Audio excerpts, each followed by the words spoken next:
మైసూర్లోని మైసూర్ మహారాజా palace గ్రౌండ్కు గాయని జానకి పార్థివ దేహాన్ని తరలించారు. మధ్యాహ్నం 3 గంటల వరకు ప్రజల సందర్శనార్థం ఉంచుతారు. సాయంత్రం 5 గంటలకు మైసూర్లోని జానకి తోటలో బ్రాహ్మణ సాంప్రదాయ పద్ధతిలో అంత్యక్రియలు జరగనున్నాయి. ఆమె అంత్యక్రియలు ప్రభుత్వ లాంఛనాలతో చేయాలని కర్ణాటక ప్రభుత్వం నిర్ణయించింది. మైసూరులోని మైసూర్ మహారాజా ప్యాలెస్ గ్రౌండ్కు గాయని జానకి పార్థివ దేహాన్ని తరలించారు.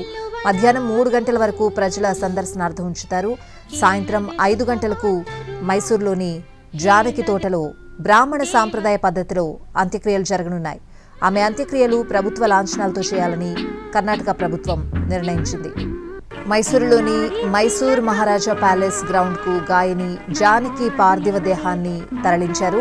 మధ్యాహ్నం 3 గంటల వరకు కూడా ప్రజల సందర్శనార్థం ఉంచుతారు. సాయంత్రం 5 గంటలకు మైసూర్లోని జానకి తోటలో బ్రాహ్మణ సాంప్రదాయ పద్ధతిలో అంత్యక్రియలు జరగనున్నాయి.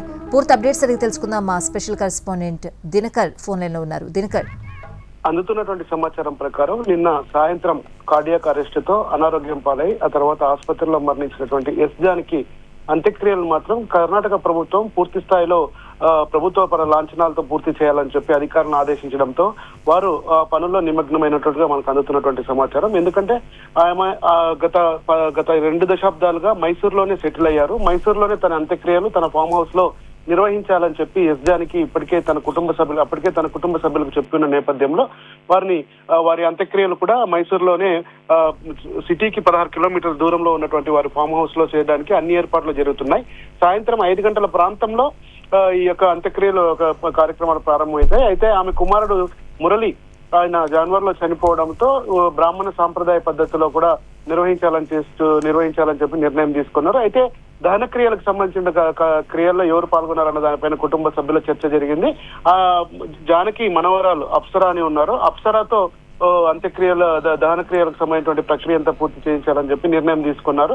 ఇప్పుడు ప్రస్తుతానికైతే ఉదయం 9 గంటల నుంచి మధ్యాహ్నం 3 గంటల వరకు మహారాజా ప్యాలెస్ కాలేజ్ గ్రౌండ్స్ ఏదైతే ఉందో ఆ కాలేజ్ గ్రౌండ్స్ లో ప్రజా సందర్శనార్థం పెట్టారు ఆమె పార్థివ దేహాన్ని. అలాగే కర్ణాటక ప్రభుత్వ నేతలు కూడా అక్కడ ఆమెకి నివాళులు అర్పిస్తున్నారు. Thank you Dinakar.